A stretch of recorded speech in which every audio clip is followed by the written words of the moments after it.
Assalamu alaikum to all students and viewers.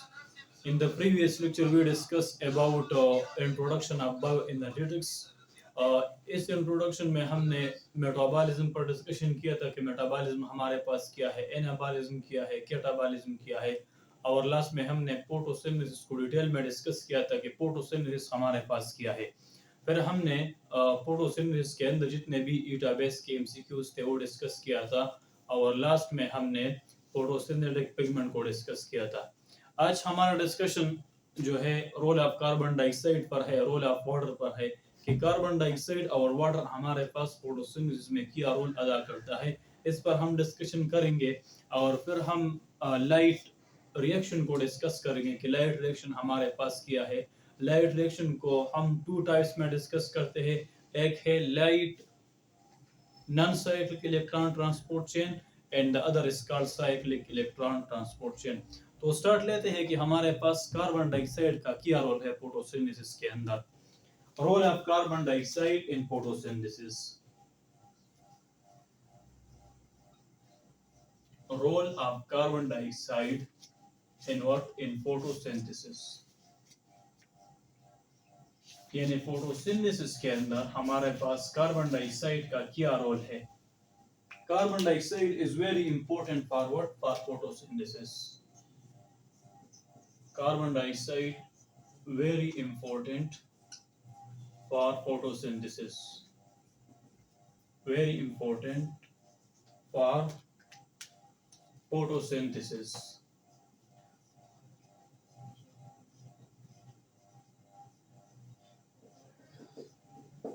Without carbon dioxide, the process of photosynthesis does not occur.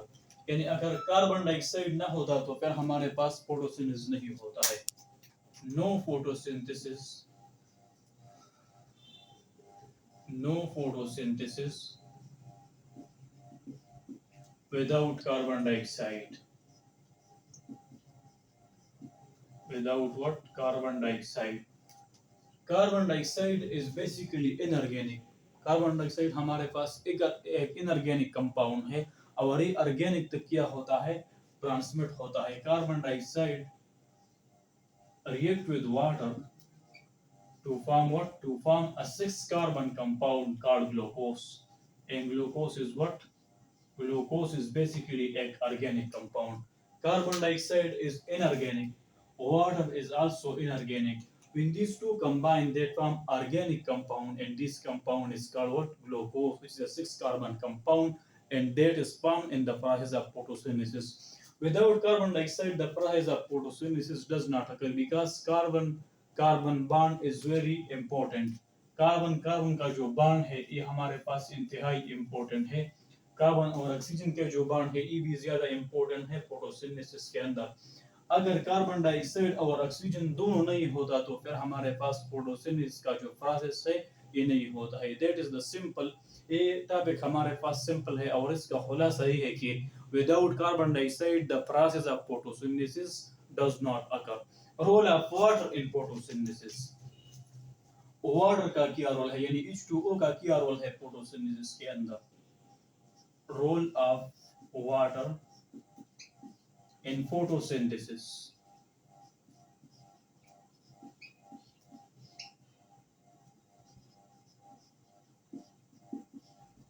यानी photosynthesis के अंदर water का क्या role है। Water भी हमारे पास क्या है, वेरी इंपॉर्टेंट है for photosynthesis, very important for what, for photosynthesis. यानी फोटोसिंथेसिस के लिए वाटर भी इंतहाई क्या है, इंपॉर्टेंट है। लेटर स्टडी में ये हमारे पास एक कंसेप्ट था कि ग्लूकोज में जो ऑक्सीजन है ये कार्बन डाइऑक्साइड से आता है, लेकिन करंट स्टडी ने ये वाज़िह किया है कि ग्लूकोज में जो ऑक्सीजन है ये बेसिकली हमारे पास वाटर से आता है, ऑक्सीजन कार्बन डाइऑक्साइड से नहीं आता है। तो ये हमारे पास एक कंसेप्ट था। लेटर जो ग्लूकोज के अंदर जो ऑक्सीजन है ये कार्बन डाइऑक्साइड से आता है, लेकिन असल में ये हमारे पास क्या है, वाटर से, यानी वाटर यानी H2O में जो ऑक्सीजन है ये ग्लूकोज के अंदर मौजूद है। तो हमारे पास इस पर रिसर्च 1930 में एक साइंटिस्ट ने किया था। 1930 एक साइंटिस्ट ने 1930 में एक एक्सपेरिमेंट किया था, और इस एक्सपेरिमेंट में इसने वाज़ेह किया था कि ग्लूकोज के अंदर जो ऑक्सीजन मॉलिक्यूल है, ये ऑक्सीजन बेसिकली वाटर से आता है, नॉट फ्रॉम कार्बन डाइऑक्साइड। ये भी हमारे पास इसमें एक एमसीक्यूज है। फिर 1930 के बाद हमारे पास एक साइंटिस्ट था जिसने 1937 में 1937 में इस साइंटिस्ट का जो इसने जो एक्सपेरिमेंट पेश किया था, इसको ठीक वाज़ेह किया कि हमारे पास ट्रू है, क्योंकि ग्लूकोज में जो ऑक्सीजन है ये बेसिकली वाटर से आता है। और इसने इसमें कुछ आइसोटोप्स को भी यूज किया था, O16 और O18। तो ये हमारे पास आपके टेक्स्ट बुक में ये आइसोटोप्स मौजूद है। Water is very very important for photosynthesis. Without water, the process of photosynthesis does not occur. In the later study, it was इस तरह था कि हमारे पास ये ग्लूकोज के अंदर जो ऑक्सीजन है ये बेसिकली कार्बन डाइऑक्साइड से आता है, लेकिन असल में ये हमारे पास कार्बन डाइऑक्साइड से नहीं आता है, ये H2O यानी वाटर से आता है। तो ये हमारे पास इसमें कुछ एमसीक्यूज थे। What is photosynthetic pigments? Photosynthetic pigment को हमने पहले डिस्कस किया था, लेकिन आज हम फोटो सिस्टम को डिस्कस करते हैं कि फोटो सिस्टम हमारे पास क्या है। फोटो सिस्टम इज बेसिकली, ये भी हमारे पास पिगमेंट है और ये दो है, photo system 1 and photo system 2। What is photo system? Photo system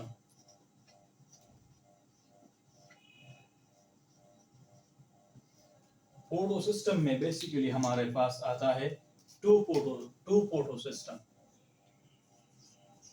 There are two photo system 1 and photo system 2। photo system में हमारे पास two components है। There are two components in photo system, two parts are components। First part हमारे पास है antenna complex. Antenna complex,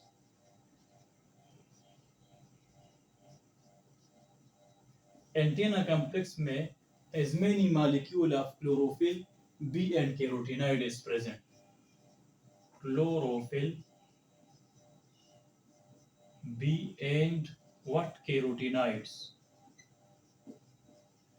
ये दोनों हमारे पास किया है एंटेना कॉम्प्लेक्स के अंदर मौजूद है। इसके साथ हमारे पास अदर कंपोनेंट्स है और है वो है reaction centre. Reaction centre has many molecule of what? chlorophyll A। chlorophyll A, chlorophyll A, और इसके साथ इसमें इलेक्ट्रॉन कैरियर और इलेक्ट्रॉन एक्सेप्टर भी है। Electron carrier and electron acceptor, ये दोनों हमारे पास किया है रिएक्शन सेंटर के अंदर मौजूद है। Photo system is basically a system in which the photosynthetic pigments and the electron carrier and electron acceptor both are present। और इसमें हमारे पास two components या two parts है, एक है antenna complex and the other one is reaction center। What is antenna complex? In the antenna complex, chlorophyll B and carotenoids are present, while in the reaction center, many molecules of chlorophyll A and electron acceptor and electron carrier is present। ये आपने MCQs के लिए याद करना है कि antenna complex में हमारे पास क्या है, तो एंटेना कॉम्प्लेक्स के अंदर बेसिकली हमारे पास क्लोरोफिल बी मौजूद है। रिएक्शन सेंटर के अंदर हमारे पास क्लोरोफिल ए मौजूद है। इसमें टू एमसीक्यूज है। फोटो सिस्टम 1 हमारे पास कौन सा वेवलेंथ एब्जॉर्ब करता है, तो ये अहम एमसीक्यूज है। फोटो सिस्टम 1 एब्जॉर्ब 680 यानी 680 नैनोमीटर का जो वेवलेंथ है ये एब्जॉर्ब करता है। और रिएक्शन सेंटर बेसिकली हमारे पास 700 नैनोमीटर का जो वेवलेंथ होता है, 700 नैनोमीटर। तो आपने एमसीक्यूज के लिए याद करना है कि हमारे पास एक है फोटो सिस्टम 1 और दूसरा हमारे पास है photo system 2। Photo system 1 basically absorb 700 nanometer wavelength, 700 nanometer or 700 wavelength absorbed by what? Photo system 1। और फोटो सिस्टम 2 बेसिकली हमारे पास एब्जॉर्ब करता है 680 नैनोमीटर वेवलेंथ। तो ये हमारे पास 2 MCQs है, आपने इस MCQs को भी याद करना है कि फोटो सिस्टम 1 कौन सा वेवलेंथ एब्जॉर्ब करता है और फोटो सिस्टम 2 बेसिकली हमारे पास कौन सा वेवलेंथ एब्जॉर्ब करना है। तो ये हमारे पास फोटो सिस्टम थे। अब हम डिस्कस करते हैं इलेक्ट्रॉन ट्रांसपोर्ट यानी नॉन साइक्लिक इलेक्ट्रॉन ट्रांसपोर्ट और साइक्लिक इलेक्ट्रॉन ट्रांसपोर्ट। यानी लाइट रिएक्शन में जो हमारे पास इलेक्ट्रॉन का ट्रांसपोर्टेशन होता है तो एक इस तरह होता है, तो इसको डिस्कस करते हैं।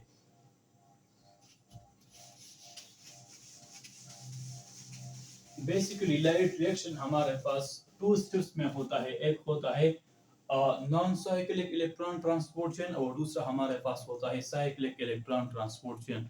नॉन साइक्लिक में इस तरह होता है जो इलेक्ट्रॉन क्लोरोफिल हमारे पास इससे लॉस होता है तो फिर ही एक साइकिल में नहीं आता है, और साइक्लिक में हमारे पास इलेक्ट्रॉन एक साइकिल के अंदर हमारे पास ट्रांसपोर्ट होता है, और जिस जगह से जिस प्लेस से वो हमारे पास इस साइड से वो ऑक्सीडाइज हुआ है यानी क्लोरोफिल, तो फिर क्लोरोफिल तक ये दोबारा आता है। तो ये हमारे पास है साइक्लिक और non cyclic light reaction. Light reaction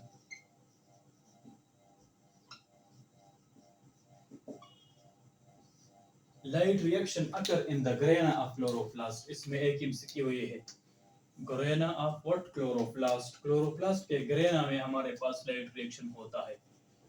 grana of what chloroplast. Chloroplast के ग्रेना में हमारे पास लाइट रिएक्शन होता है और ये 2 स्टेप्स में होता है। एक होता है non cyclic electron transport chain, non cyclic electron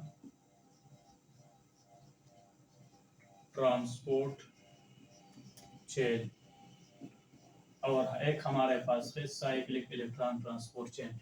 non cyclic electron transport chain में हमारे पास 2 फोटो सिस्टम इन्वॉल्व होता है, यानी दोनों फोटो सिस्टम इसके अंदर क्या होता है, इन्वॉल्व होता है। 2 फोटो सिस्टम,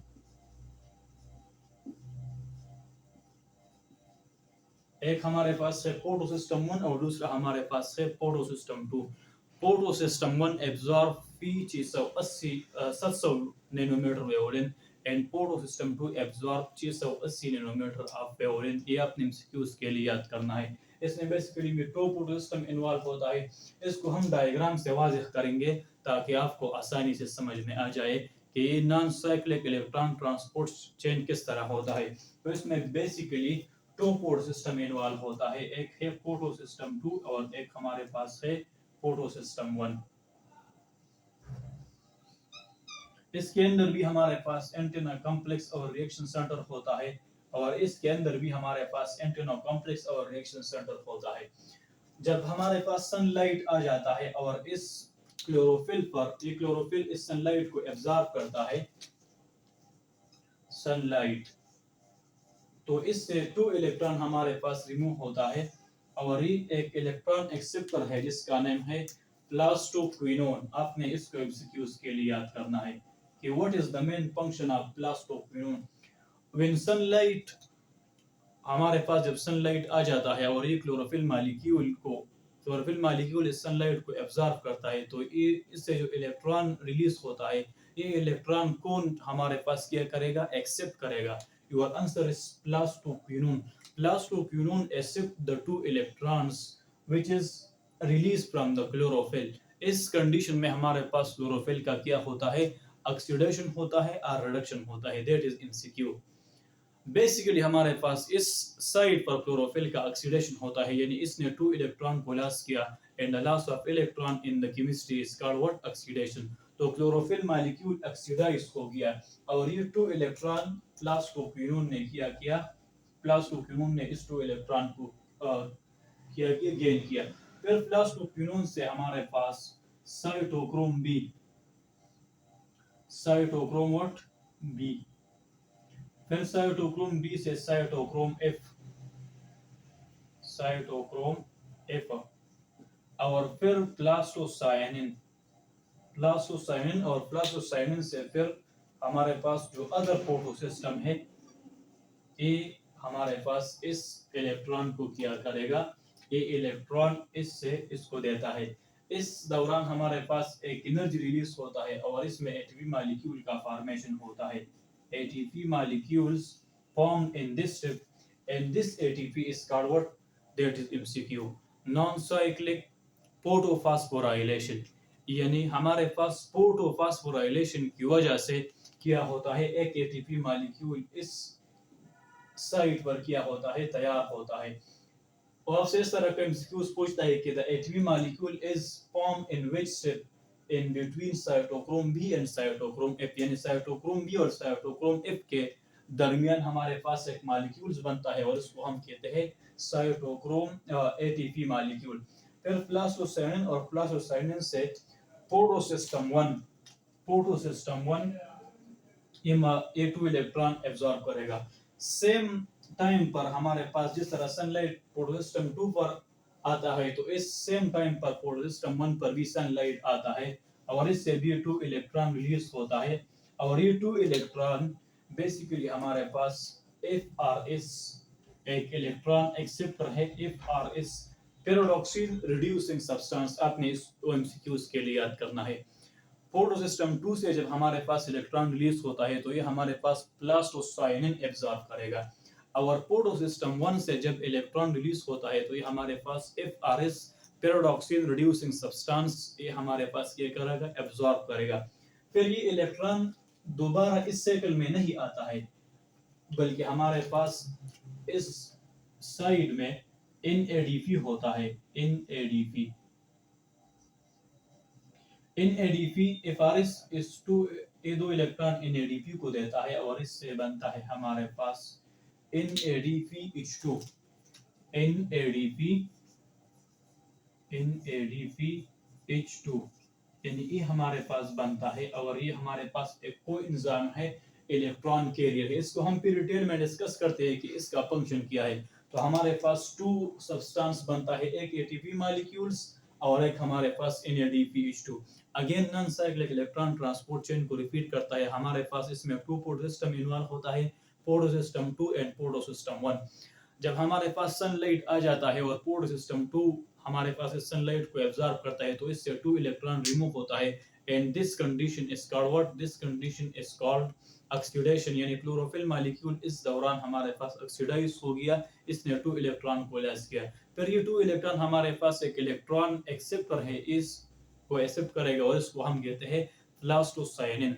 फिर प्लास्टोसाइनिन से ये इलेक्ट्रॉन साइटोक्रोम बी से साइटोक्रोम एफ और लास्ट में प्लास्टोसाइनिन और फिर प्लास्टोसाइनिन से प्रोटोसिस्टम 1 इस इलेक्ट्रॉन को एब्जॉर्ब करेगा. सेम टाइम पर हमारे पास सनलाइट प्रोटोसिस्टम 1 पर भी आ जाता है और इससे 2 इलेक्ट्रॉन रिलीज करता है और ये 2 इलेक्ट्रॉन हमारे पास FRS ferredoxin reducing substance absorb करेगा और फिर FRS से ही इलेक्ट्रॉन NADPH2 तक आ जाता है. NADP हमारे पास क्या होता है, इसका रिडक्शन होता है क्योंकि इसने 2 इलेक्ट्रॉन को गेन किया. And gain of electron is what? The gain of electron is called reduction. 2 electron FRS से 2 इलेक्ट्रॉन NADP और इससे बनता है NADPH2. that is called non-cyclic electron transport chain. Non cyclic इस तरह है कि इसमें हमारे पास ये इलेक्ट्रॉन दोबारा अपने साइकिल में नहीं आ जाता है. इसको इसलिए कहते हैं non cyclic electron transport chain. MCQs इसमें एक एमसीक्यूज ये है कि the product of non cyclic electron transport chain इसका प्रोडक्ट हमारे पास क्या है. तो इसके बेसिकली 2 प्रोडक्ट्स है. Here are 2 products.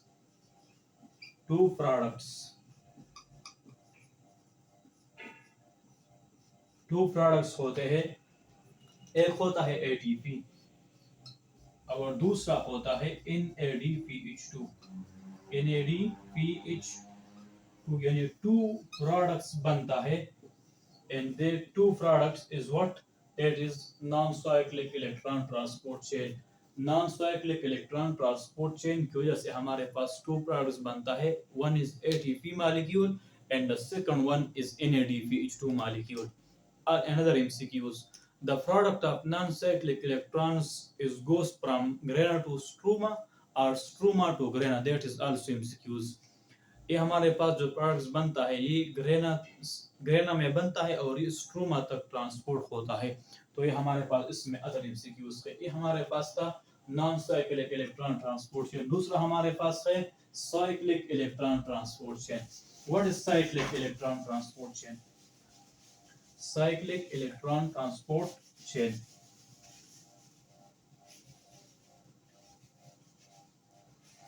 cyclic electron transport chain में basically हमारे पास only one photosystem is what involved, and that is called photosystem 1. Only photosystem 1 is involved in the cyclic electron transport chain. Photosystem 2 is not involved in what? In cyclic electron transport chain. यानी cyclic electron transport chain के अंदर हमारे पास photosystem 2 involved नहीं होता है. That is also MCQs. जब हमारे पास sunlight आ जाता है और फोटोसिस्टम 1 से 2 इलेक्ट्रॉन हमारे पास क्या होता है, रिलीज होता है। तो ये 2 इलेक्ट्रॉन इफ आर एस किया करता है, इफ आर एस को गेन करता है, लेकिन if R S electron NADP को नहीं देता है। ये फिर हमारे पास एक साइकिल में आता है और इसमें प्लास्टोक्विनोन इस इलेक्ट्रॉन को क्या करेगा, एब्जॉर्ब करेगा। फिर प्लास्टोक्विनोन से साइटोक्रोम बी और फिर साइटोक्रोम बी से साइटोक्रोम एफ और साइटोक्रोम एफ से फिर प्लास्टोसायनिन। यानी इस दौरान अगेन हमारे पास एक एटीपी मॉलिक्यूल्स बन जाता है। एक एटीपी मॉलिक्यूल बनता है। प्लास्टोसायनिन में हमारे पास क्या है, कॉपर है। ईवी इसमें एक एमसीक्यूज है। why this is called cyclic electron transport chain? Because in this chain the electron is again goes to his original site, यानी जिस साइड से इलेक्ट्रॉन रिलीज होता है दोबारा इस साइड पर आ जाता है। That's why it is called what? Cyclic electron transport chain. इसको हम इस तरह अगेन रिपीट करेंगे कि इसमें हमारे पास एक photosystem, only photosystem 1 is involved in the cyclic electron transport chain. Photosystem 1 and photosystem 2 is not involved in the cyclic electron transport chain. That is MCQ. First of all हमारे पास sunlight आ जाता है और इस फोटोसिस्टम 1 इससे light को absorb करेगा और इस सेम टाइम पर इससे 2 इलेक्ट्रॉन रिलीज होता है। इस 2 इलेक्ट्रॉन एफ आर एस हमारे पास क्या करेगा, एब्जॉर्ब करेगा। F R S A electron NAD को नहीं देता है फिर, बल्कि इसको अगेन प्लास्टोसायनिन को देता है। प्लास्टोक्विनोन साइटोक्रोम बी से साइटोक्रोम एफ से प्लास्टोसायनिन और लास्ट में अगेन फोटोसिस्टम 1 तक की इलेक्ट्रॉन आ जाता है। तो ये हमारे पास इलेक्ट्रॉन एक साइकिल में हमारे पास रिपीट होता है। That's why it is called cyclic electron transport chain. There is no involvement of photosystem 2 in the cyclic electron transport chain. Another MCQ इसमें है कि the product of cyclic electron transport chain is, your answer is only ATP. Only what? Only ATP molecule. यानी only one ATP molecule is the product of cyclic electron transport chain. यानी NAD इसका product नहीं है। जिस तरह हमने non cyclic electron transport chain को discuss किया था कि इसमें हमारे पास ATP और NADPH2 दो प्रोडक्ट्स बनते हैं, लेकिन इसमें हमारे पास सिर्फ एक प्रोडक्ट और वो है ATP मॉलिक्यूल। तो ये हमारे पास लाइट रिएक्शन था। लाइट रिएक्शन हमारे पास ग्रेना के अंदर होता है और इसका जो प्रोडक्ट होता है ये ग्रेना से स्ट्रोमा तक ट्रांसपोर्ट होता है। दैट इज आल्सो इसमें हमारे पास एमसीक्यूज है। ये टू स्टेप्स में होता है। एक को हम कहते हैं non cyclic electron transport chain और दूसरे को हम कहते हैं साइक्लिक इलेक्ट्रॉन ट्रांसपोर्ट चेन। इसमें अदर एमसीक्यू ये है कि ATP which is formed in the light reaction is called what? Your answer is non-cyclic photophosphorylation and cyclic photophosphorylation. यानी लाइट की मौजूदगी में हमारे पास ये होता है। आपने याद रखना है कि लाइट रिएक्शन विदाउट लाइट नहीं होता है। Light is very very important for light reaction. Light reaction के लिए लाइट की जरूरत होती है और डार्क रिएक्शन के लिए लाइट की जरूरत नहीं होती है। इसको हम नेक्स्ट लेक्चर में फिर डिस्कस करेंगे कि डार्क रिएक्शन के लिए क्यों लाइट की जरूरत नहीं होती है। लेकिन लाइट रिएक्शन के लिए sunlight is very very important for light reaction. Without light reaction does not अकर और ये बेसिकली ग्रेना के अंदर हमारे पास होता है। तो ये था आज का हमारा लेक्चर। अगर हम अपने लेक्चर को थोड़ा सा रिकैप करके हमने किन किन चीज़ों पर डिस्कशन किया, तो फर्स्ट ऑफ ऑल हमने रोल ऑफ कार्बन डाइऑक्साइड को डिस्कस किया कि कार्बन डाइऑक्साइड का क्या रोल है फोटोसिंथेसिस के अंदर। फिर हमने वाटर के रोल को डिस्कस किया, और फिर हमने डिस्कस किया light reaction, non cyclic electron transport chain और cyclic electron transport chain. If you have any question about this lecture, you can ask in the comment section. Thank you.